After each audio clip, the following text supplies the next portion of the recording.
Sir வணக்கம் sir. இன்றைக்கு விநாயகர் சதுர்த்தி. பெரும்பாலும் இந்த திராவிட இயக்கத்துக்காரங்கள்லாம் ஏன் இந்த பண்டிகையை ரொம்ப கடுமையா எதிர்க்கிறீங்க? புரிய மாட்டேங்குது. இந்த விநாயகர் பிறப்புன்னு சொல்லி சனாதனத்தில் எழுதியிருக்கிற கதைகள்லாம் படு ஆபாசம் சொல்றதுக்கே நாக்கு கூசு. இப்படிப்பட்ட ஒரு பிறப்பையா நம்ம கடவுளாக கும்பிடுறோங்கிற மாதிரியான ஒரு அருவருப்பான விஷயம் இது.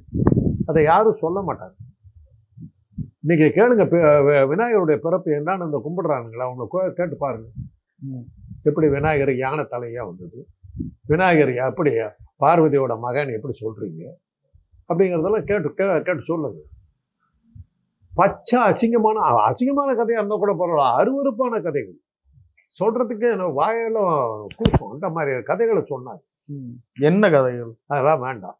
நான் சொன்னா மத கலவரத்துக்கு போகும். இன்னைக்கு இருக்கிற ஆட்சியில் ஏற்கனவே டாக்குமெண்டடா இருக்கிறது. டாக்குமெண்டடா இருந்தா கூட அது எப்படி சொல்லலாம், ஏதாவது கேட்பாங்க. அந்த வம்பே வேணாம். ஒரு கதையை மாத்திரம் சொல்றேன். பார்வதி குளிக்க போறதுக்கு முன்னாடி தன் உடம்புல இருக்கிற அழுக்கையெல்லாம் சேர்த்து உருட்டி ஒரு குழந்தையா உருவாக்குறாங்க.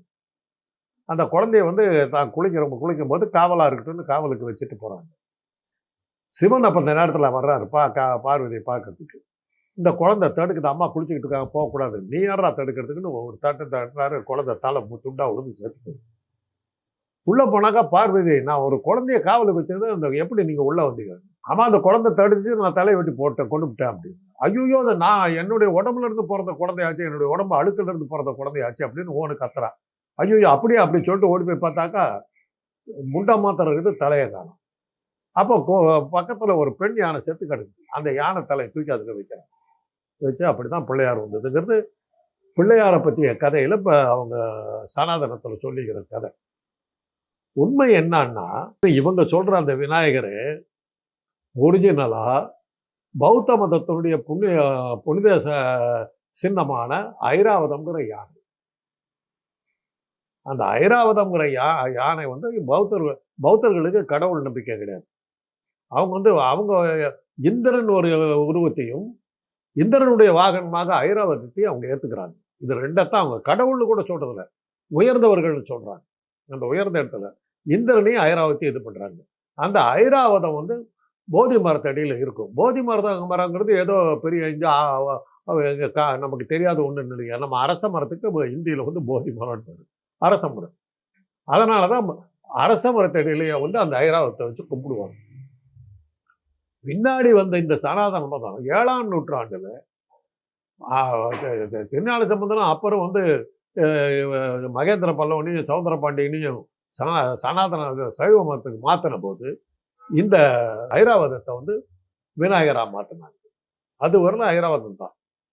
அதனாலதான் அரச மரத்தடி பிள்ளையார்னு பேரு. உண்மையில பார்த்தீங்கன்னா போதி மரத்தடி பிள்ளையார். உலகம் முழுவதும் அரச மரத்தில் இருக்குது. அரச மரத்தில் பிள்ளையார் இருக்கிற ஐராவதத்தை தான் இவங்க விநாயகர்னு கும்பிடுறாங்க. அதில் என்ன ஆச்சுன்னா, அன்னைக்கு இருந்த பௌத்த மதமும் சமண மதமும் பெரும் ஸ்ட்ராங்காக இருந்ததுனால அந்த கடவுளை இவங்களால கைவிட முடியல. வேற வழி இல்லாமல் ஏற்றுக்கிட்டது மாத்திரம் இல்லாமல் சனாதனத்துக்கே முழு முதல் கடவுளுங்கிறான். எதை கும்பிடுறதா இருந்தாலும் முதல்ல விநாயகனை கும்பிட்டு. நீ சிவகங்கை கோயிலுக்கு போனீங்கன்னா, முருகன் கோயிலுக்கு எங்கே போனாலும் முதல்ல இருக்கிறது விநாயகர். அதை கும்பிட்டு தான் நீங்கள் மற்ற சாமி கும்பிடுங்க. அதாவது முதல்ல நீங்கள் கும்பிடுறது பௌத்த மத சின்னமான ஐராவதத்தை, விநாயகருங்கிற பேர். அதுக்கப்புறம் தான் நீங்கள் சனாதன சாமிகளே கும்பிடுவீங்க. அதுதான் நிலைமை.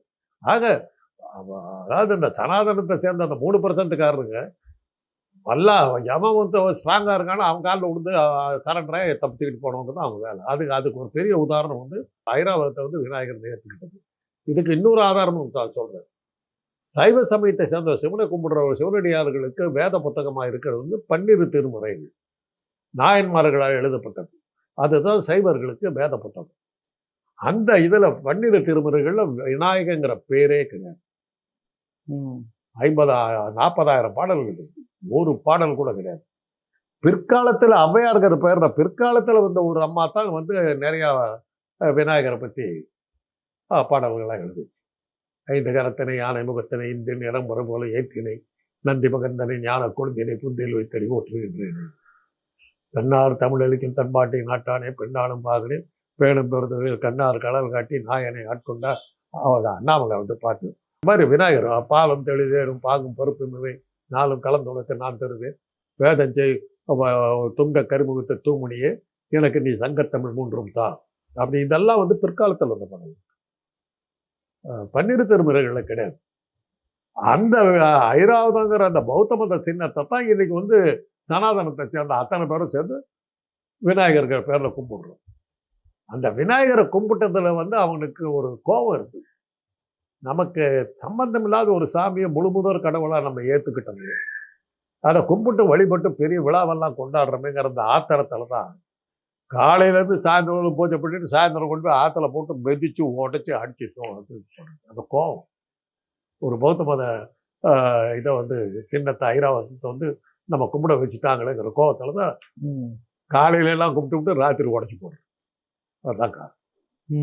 இப்போ அந்த படங்கள் எல்லாம் போட விடுறது இல்லை. கடலில் போட்டு உடச்சிக்கின்னா அது முண்டம் தனியாக தும்பிக்கை தனியாக காது தனியாக எல்லாம் கிடக்கிறதெல்லாம் இருக்குது. இப்போ அதெல்லாம் அந்த ஃபோட்டோ போடுறது இல்லை.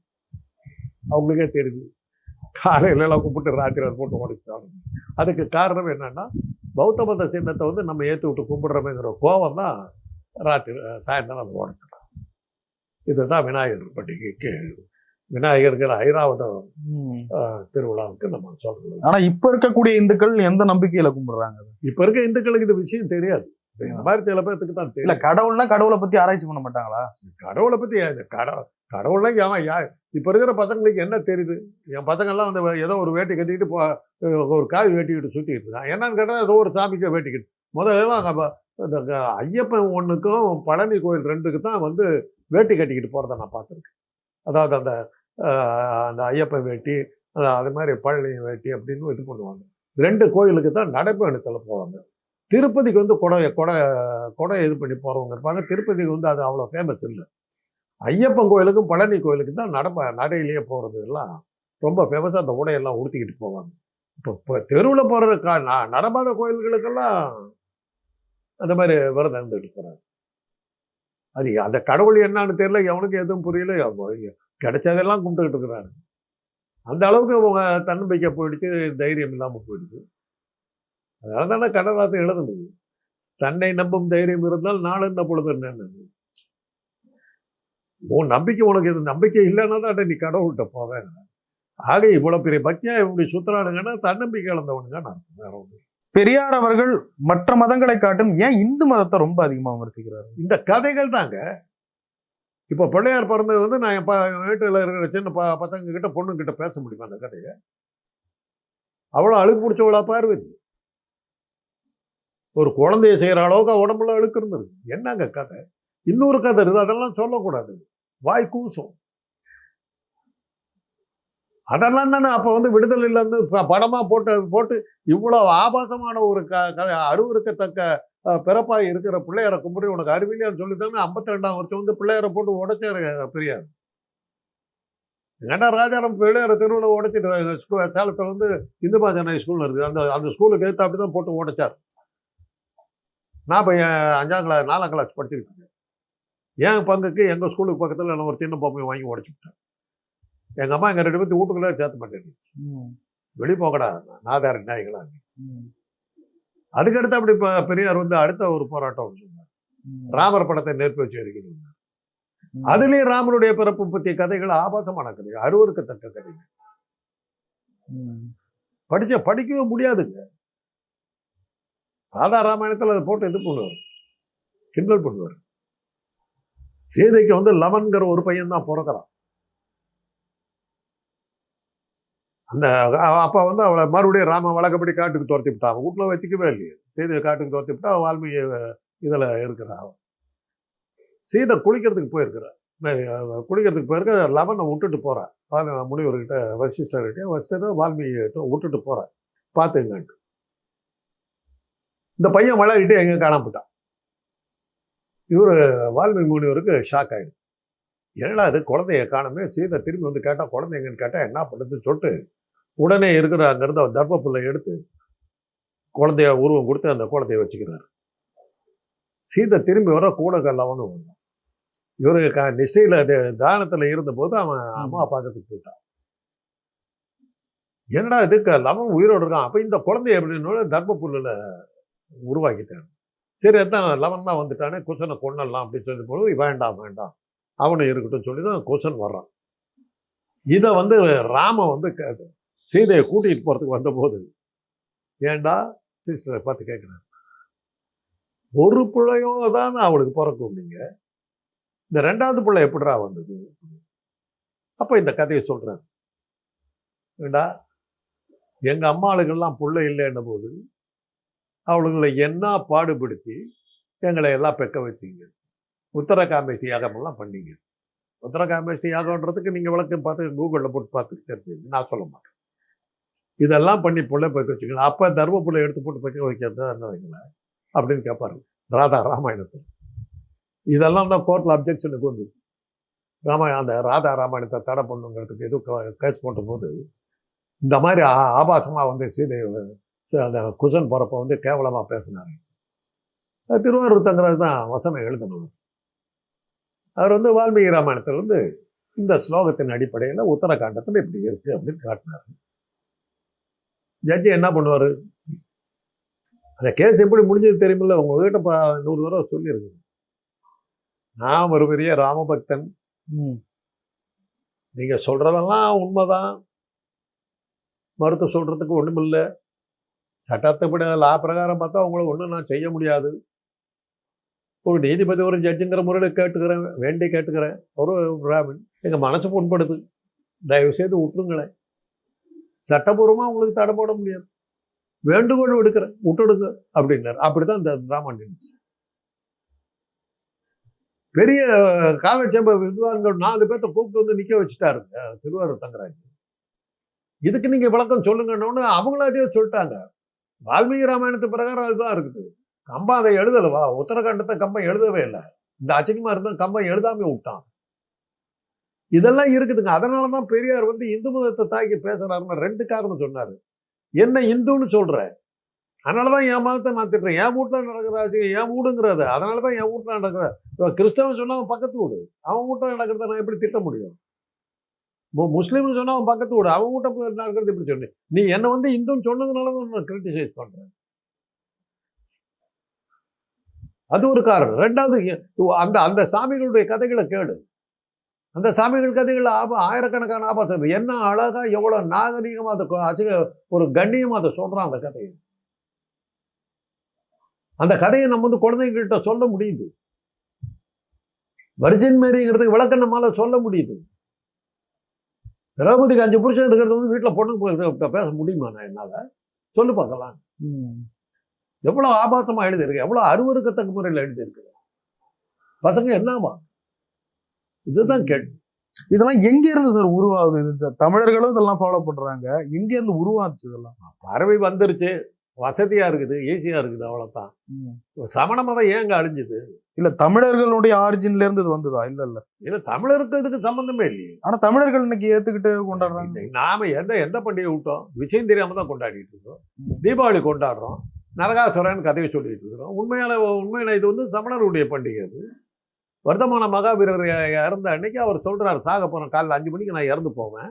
நான் இறக்குற அந்த நேரத்தில் நீங்கள் எல்லாம் வந்து புனித நீராடி புத்தாடை உடுத்தி என்னுடைய நினைவை போற்றி தீபம் ஏற்றி வழிபடுங்கள் அப்படின்றாரு. அதுதான் தீபாவளி. தீபத்தை ஏற்றி வழிபடுவது தான் தீபாவளி. அதை தடுக்க முடியல. பின்னாடி வந்து சனாதனம் இந்த 3% அதனால தடுக்க முடியல. தீபாவளி ஒழிக்கிறது பார்த்தா அவன் நடக்கல. கடைசியில் நரகாசுரன் ஒரு கதையை சொல்லி நரகாசுரன் சேர்த்த நாளுக்கு இது பண்ணி நம்மளை விட தீவிரமாக அவன் கொண்டாடுறான்னு அவன் தான் கங்கா ஸ்நானம் ஆச்சான். சமணர்களை விட தீவிரமாக இப்போ தீபாவளி கொண்டாடுறான் அவன். உண்மையில் அது என்ன பண்டிகை? வர்த்தமான மகாவீரருடைய நினைவு நாள். இது மாதிரிதான் ஐராவதங்கிற யானை வந்து விநாயகர்னு சொல்லிட்டு இது பண்ணி கொண்டு வந்து வச்சுட்டான், எல்லா கோயிலையும் வச்சுட்டான். அதை வந்து அது அவங்க பௌத்த மத சின்னங்கிறது கூட தெரியாம தான் கூப்பிட்டுக்கிட்டு இருக்கிறாங்க. அதான் நடந்துக்கிட்டு இருக்கு. பல கோயில்களுங்க, சிதம்பரம் கோயில், மதுரை மீனாட்சி அம்மன் கோயில், திருவண்ணாமலை கோயில் எல்லாமே சமணர் பள்ளி தான். புனித ஸ்தலமால வச்சுக்கிட்டு இருக்கு. காசி எப்படி புனித ஸ்தலம் ஆச்சு? காசிக்கு பக்கத்தில் இருக்கிற சாரநாத்தில் தான் சித்தார்த்தர் வந்து புத்தரா மாறுறார். 10வது மைல் காசியில் இருந்து இங்கிருந்து கிண்டிக்கு போற தூரங்க. அதுதான் சாரநாத். சாரநாத்தில் தான் ஒரு ஞானம் பெறுறாரு. சித்தார்த்தர் வந்து புத்தரா மாறுறாரு. அவருடைய புனித ஸ்தலம் அந்த இடத்துல போய் விஸ்வநாதர் ஆலயத்தை வச்சு இது இந்துக்களுக்கும் புனித ஸ்தலம்னு வச்சாங்க. அங்கே போனீங்கன்னா அந்த சாரநாத்துக்கு போனீங்கன்னா அங்கே தாங்க அந்த ஒரிஜினல் அசோக ஸ்தூபி இருக்குது. அந்த சாரநாத் மியூசியத்தில் தான் இருக்குது. அப்படி பல இன்னைக்கு செஞ்ச மாதிரி இந்த சாரையெல்லாம் பிச்சை வாங்க பாதி உடஞ்சிருக்கு. இவ்வளோ தூரத்துக்கு இருக்கும், ஒரு 10 அடி தூரத்துக்கு இவ்வளோ பெருசு, மேசிவ் சைஸ். பௌத்த மதம் சின்ன அங்கே இருக்குது. பௌத்தர்களுடைய இது புனித ஸ்தலம் அது. அதை இவனுக்கு மாற்றினாங்க. என்ன பண்ண முடியும்? மதத்தை ஒழிச்சு கட்ட முடிஞ்சதை ஒழிய அந்த வழிபாட்டுகளை நிறுத்த முடியலையே. நீங்க 3வது பெரிய மதமா பௌத்த மதம் மாதிரி இருக்குது. கிறிஸ்தவ மதம் நம்பர் 1, அதிகப்படியான ஃபாலோவர்ஸ். அதுக்கடுத்து இஸ்லாம், 3வது வந்து பௌத்த மதம். ஜப்பான், கொரியா, இந்தோனேஷியா, தாய்லாந்து, இது சைனா, எல்லாமே எங்க பார்த்தாலும் அங்கதான் அவங்க தானே இருக்கிறாங்க. பௌத்த மதம் தானே இருக்குது. திபெத், காட்மாண்டு, இது நேபாள், எங்கப்போ சிக்கிம், பூட்டான், எல்லாமே உங்களுக்கு பௌத்த மதம் தானே. இங்கேயே போங்களேன், காஷ்மீர் போனால் பெரியது இல்லை. காஷ்மீர், மெயின் காஷ்மீர், அதான் சுற்றுலாத்தலமாக இருக்கிற காஷ்மீர் பூரா முஸ்லீம்கள். அது பக்கத்தில் இருந்த பனிப்படந்த பிரதேசம் லடாக் வந்து பௌத்தர்கள். அடிவாரத்தில் இருக்கிற இந்த ஜம்முங்கிற இடத்துல தான் இந்துக்கள் இருக்கு. பெரியார் என்னென்ன மாதிரியான கேள்விகள்லாம் கேட்டாரு சார்? அதெல்லாம் கேட்டாக்கா இன்னைக்கு உதைக்க வருவாங்க. இதெல்லாம் இன்னைக்கு அவர் அந்த அன்னைக்கு அதெல்லாம் பதில் சொல்ல முடியாம தான் ஓடிட்டாங்க. ராமர் கதையில் அவர் கேட்டதே, ஏன் கம்ப வந்து உத்தரகாண்டத்தை எழுதல, அதுக்கு பதில் சொல்லுங்க. வால்மீகி வந்து ராமனை வந்து மனுஷனா தான் காட்டும். ஒரிஜினல் கதை. ஆசா பாசங்களுக்கு அடிபட்டவன், எல்லா இதுக்கும் ஒரு பெரிய சக்தி வாய்ந்தவனாக ராமனை காட்டவே இல்லை. கடைசி வரலும் ஒரு பரிதாபத்துக்குரிய ஆளாக தான் ராமன். ஒரு வால்மீகி ராமாயணத்தை படிச்சிங்கன்னா, அப்பா எந்த ஜென்மம் எடுத்தாலும் நம்ம ராமனா பிறந்தவர இவ்வளோ மோசமான ஜாதகம். வாழ்நாள் பூரா கஷ்டப்பட்டவங்க வால்மீகி ராமாயணத்தை. கம்பா அதை எழுதவே இல்லையா? அந்த பட்டாபிஷேகத்தோடு நிறுத்திவிட்டு கதை முடிச்சுவிட்டு விட்டான்ல, உத்தரகாண்டம் எழுதவே இல்லையா? ஏன்னா உத்தரகாண்டம் பூராம சீதைக்கு ராம பண்ண துரோகம் தான் இருந்துச்சு. இப்ப கூட ஒரு டிவியில காட்டுறாங்க ராமாயணத்தை. அது இன்னும் படுமோசமா போகுது. ராமர் வந்து எல்லாமே வந்து அந்த ராமாயணமே சிவபெருமான் சொன்ன பிரகாரம் தான் நடக்குதுங்கிற மாதிரி காட்டுறாங்க அந்த சீரியல். கடைசி நேற்று பார்க்குறேன், சீதை வந்து பூமியில் இது புதைய போகிறா. பார்வதி சொல்கிறது, என்னங்க கடைசியில் இப்படி இப்படி முடிக்க பார்க்குறீங்களான்னாக்கா, இல்லை இது மாதிரி பண்ணாதான் பெண்களுக்கு வந்து ஒரு கண்ணியம் கிடைக்கும், அதனால் சீதை பூமியில் தான் புதையத்தான் ஆகணும் அப்படிங்கிறார். ஆக சிவனால தான் எல்லாமே நடக்குதுன்னு காட்டுறாங்க. அந்த வைணவர்களை வந்து ஏற்றுக்கிட்டு எப்படி பார்த்துக்கிட்டு இருக்காங்க, எல்லாம் அழுகுறாங்க, ஐயோ விட்டுறாங்க. வால்மீகி ராமாயணத்தில் கிளீனாக சொல்கிறாங்க. அவன் சொல்கிறா, நீ என்னை படுத்தின பாட்டுக்கு நான் இனி இருந்து பிரயோஜனம் இல்லைன்னு சொல்லி தான் வால்மீகி ராமாயணத்தில் சாகிறான் உத்தரகாண்டத்தில். அப்பதான் லவனுக்கும் குசனுக்கும் தான் தந்தை தான் ராமன் தெரிய வரும். அது ஒன்றும் அவனுக்கு விரோதியாக தான் நினைக்கிறாங்க. அந்த நேரத்தில் கூட அவனுக்கு ஏற்றுக்கிறது.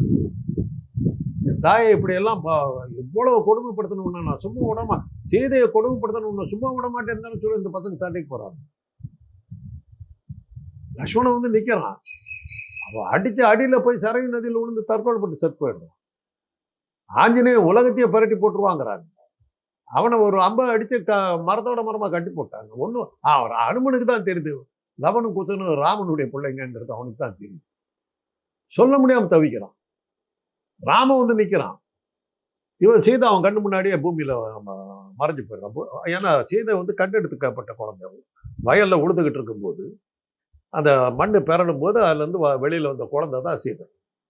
சீதைக்கு அப்பா அம்மா தெரியாது. இது இந்த எங்கே நடக்குது, நேபாளத்தில் நடக்குது. அதனால தான் அந்நிய நாட்டினர் வெளியே போகணும் போது சீதையை வெளியே அனுப்பிவிட்டாங்க. நேபாளத்தை சேர்ந்த பொம்பளை இங்கே எப்படி கடவுளாக இருக்க முடியும்? அதுதான் கேள்வி. அமித்ஷா கிட்ட இந்த கேள்வி கேட்கு, எலெக்ஷன் கமிஷனுக்கு இந்த கேள்வி கேட்கு. ஒருவேளை அதனால தான் என்னமோ மோடி கட்டின ராமர் கோயில் வந்து சீத்தை இல்லாமல் கட்டினாங்க, அந்நிய நாடு இடம் கொடுக்குறாங்க. இதெல்லாம் இருக்குது, இந்த கதையெல்லாம் இருக்குது, சொல்லிக்கிட்டே போகலாம். இப்போ பசங்க வந்து அவ்வளோ பெருசாக இன்னைக்கு இருக்கிற இளைஞர்கள் வந்து ஏதோ ப்ராக்டிக்கலாக போயிட்டு இருக்காங்க. அவங்களுடைய பிரச்சனைகளை இதெல்லாம் நம்ம சொல்ல வேண்டிய அவசியம் இல்லை. அவங்க அதை பற்றியே கவலைப்படுறது. அவங்களுக்கு இருந்தெல்லாம் வேலை வாய்ப்பு, தொழில் தொடங்க முடியல, என்ன செய்யறதுன்னு தெரியாத அளவில் இன்னைக்கு வந்து ஒரு கிராஸ் ரோட்ஸில் நின்றுக்கிட்டு இருக்கும்போது இது மாதிரியான வாதங்கள்லாம் நம்ம சொல்லி தர வேண்டியது இல்லை அப்படிங்கிறது இன்னைக்கு எங்களை போன்றவர்களாம் நாங்கள் சும்மா இருக்கிறதுக்கு காரணம் அதுதான். அறிவியல் பூர்வமான விஷயங்கள் நம்ம பேசுவோம். சார் நிறைய விஷயங்களை பேசணும். நன்றி சார்.